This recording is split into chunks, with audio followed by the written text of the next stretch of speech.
Moment of silence for the champions, for those who ain't going hard in lifestyle. Never waiting, never gotta get it right now. I'm in the spotlight when they turn the lights down. Only the champs win the hardest in the 12th round. I love the ball corner, I love the ninth inning, I love game 7. Bring on the competition, cause in my heart can't nobody do it better. Can't slow me down, won't stop me never. I'm so Cassius Clay, I'm Tyson in the front. You know me, man. I'm Barry Bonds with Minds. What's up, everybody, and welcome back to the Pressure Podcast. It's a Top 10 Thursday night edition. Let's get it. Coming to you on a day where Kawhi Leonard was eliminated by the only team in the entire playoff play-in picture below 500 at home. Denny Abija is him. Devin Booker is not. LaMelo Ball is him, somewhat. Tyler Hero still is. Curry's still him. Kawhi is not any longer. That's what we got after 2 days of the play-in picture.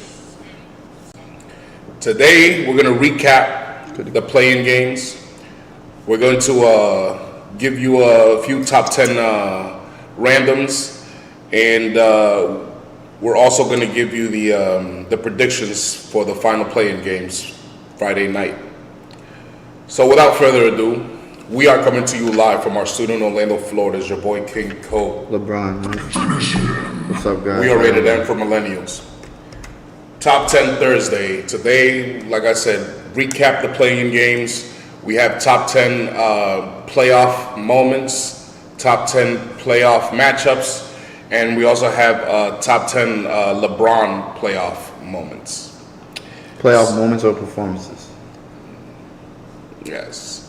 So we got a loaded day today. Normally we do the power rankings today, but you know what? We're going to skip that because none of the other teams that are in the power rankings even played this week, so there's no need. There's really no need.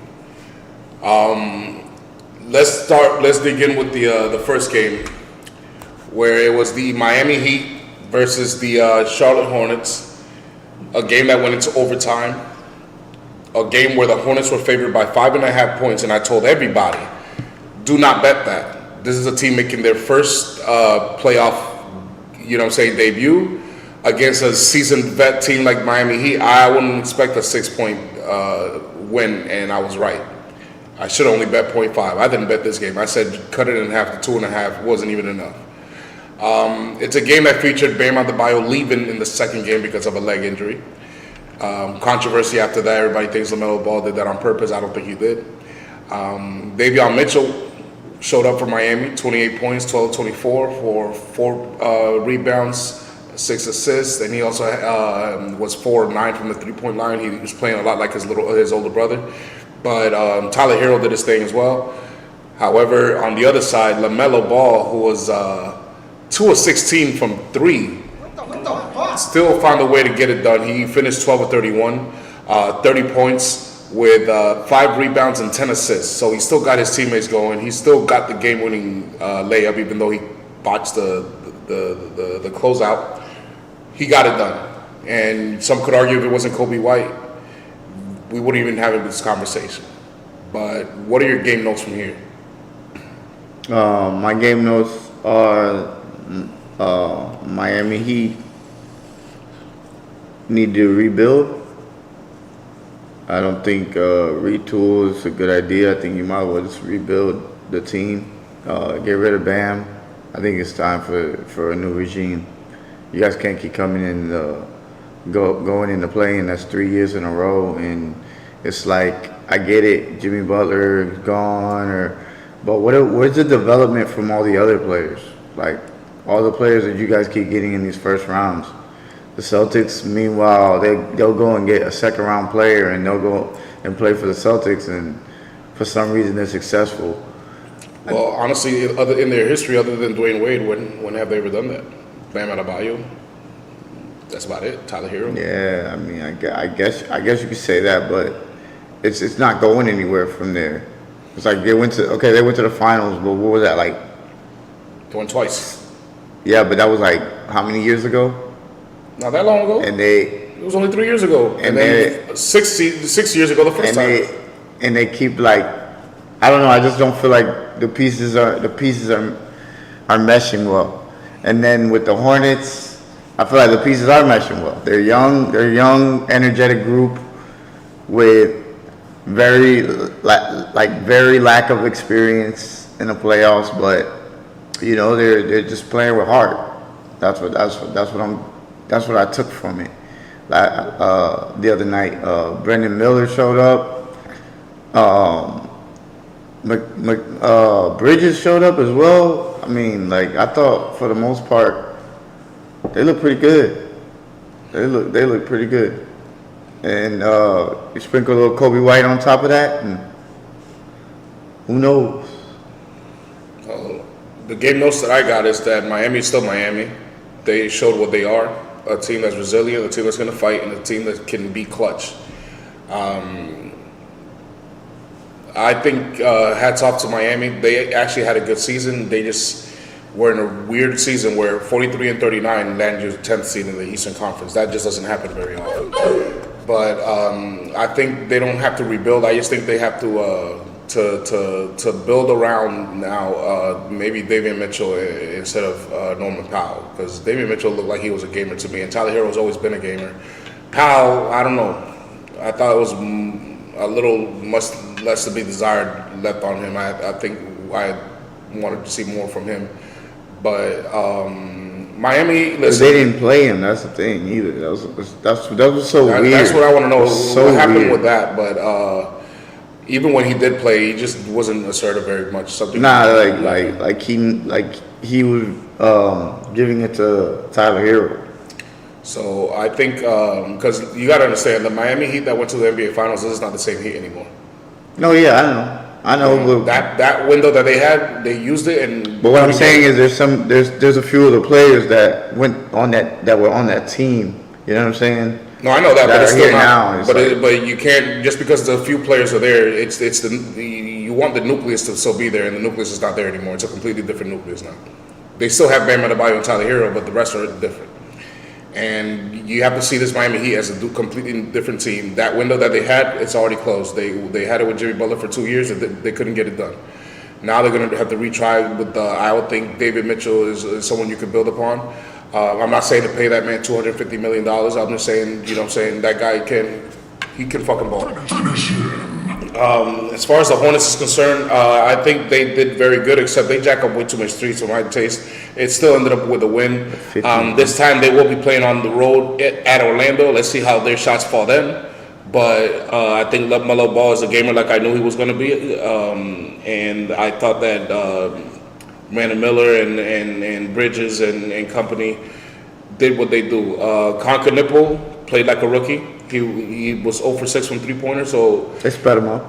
Absolutely. That and they I think they benched him after a while, and they're like, you know what, it's just not your day today. Yeah.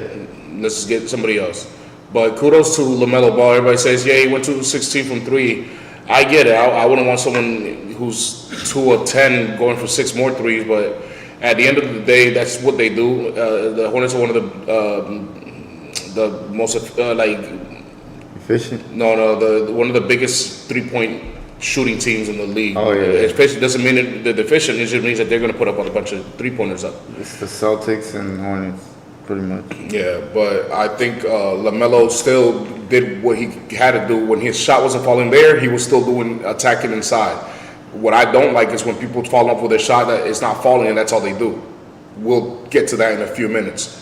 But no, the Hornets earned this win, and I think that they're gonna have to have a bigger fight with them in Orlando than they had with Miami, just because Bam Adebayo wasn't there after the second quarter. So I still want the Magic to advance, but I wouldn't mind the Hornets to advance either, because that looks like a fun team to watch in a 7-game series. Wait, what's your team grade for Miami Heat and the Hornets, and what's your superstar grade or star grade? For Miami, I'm gonna give them a B. Offensively, they did take care of business. So I give them an A on offense, but on defense, that's a C game. And for the Hornets, I'll give their offense also I'll give them a B. I'll give them a B, except plus because they were clutch when it mattered. And as far as star grade, I'm gonna give LaMelo a B plus because I think he did very good for his first time out as the leader of this team. And for Tyler Hero or David Mitchell, I will give them both an A. I think they showed up how they always show up, and I think Miami can build from these two. I just, you obviously wish they could play one more game, but like I said, this is a weird season where 10th seed is 43-9. Usually that's a below 500 team, and it's not this time. So sorry, Miami. Better luck next time. I say for Miami, I give them a B. I give them a B offensively as well. Actually, you can give them an A. 126 should have got it done. That's just what I would think, especially in a playoff game. 126 should have got it done. But your defense was so bad, and I give that an F. I didn't see that. I didn't see that at all. I actually saw LaMelo getting all the shots that he was getting wide open. The problem was he was taking them from too goddamn far, and he was not on from that far. So. Well, I give credit to the defense on the Miami Heat. They didn't let him get to his favorite spot, so he did jack up shots from far. And then I give the Hornets. I give them an A too. Offensively, they came out clutch, especially because they came up clutch as well. And then defensively, I also give them an F. 126 points. That's not gonna cut it. If you're giving 100, if you're giving up 126 to the Heat, what are you doing to these other teams? Remember the Heat are the Heat number 2 in offense in the league. No, I know, but I'm just saying, with more skilled players on the other squads, like here was really just that just goes to show you Davion Mitchell, Hero, and what? That just goes to show you, bro. In the playoffs, the other guys don't show up. Only a few guys will. All that shit don't matter like it does in the regular season. I've been saying that for years. That's why I love the playoffs, because only a few guys actually show up on a consistent basis. Other guys is here and there. Yeah, so a more talented team don't look more talented come playoff time all the time. That's what I love about the playoffs. But defense. I'm talking about defense. I'm not talking about. Well, none of these teams play defense. So you can get rid of that dream. That ain't happening.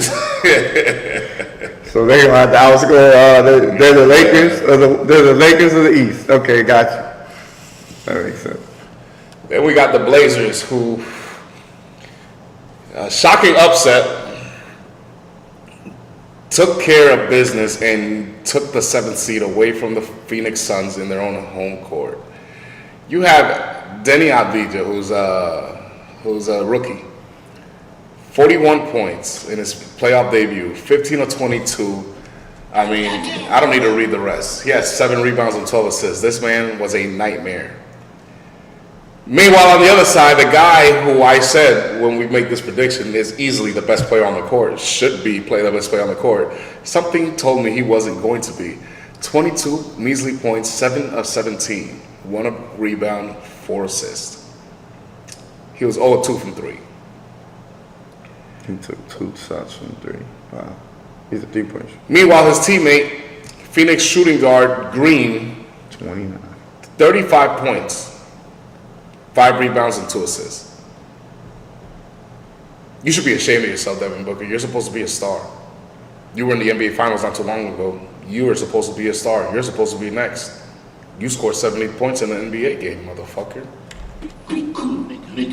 Against the Suns. You basically laid an egg. Not only that, you had the game-winning shot opportunity, and you fucked up. You drove too deep into the paint where the big boys play, and paused, and you couldn't put up a decent shot. So you literally tried to do a pump fake, didn't work. So you had to throw the ball out for a Jalen Green 3 that didn't make it.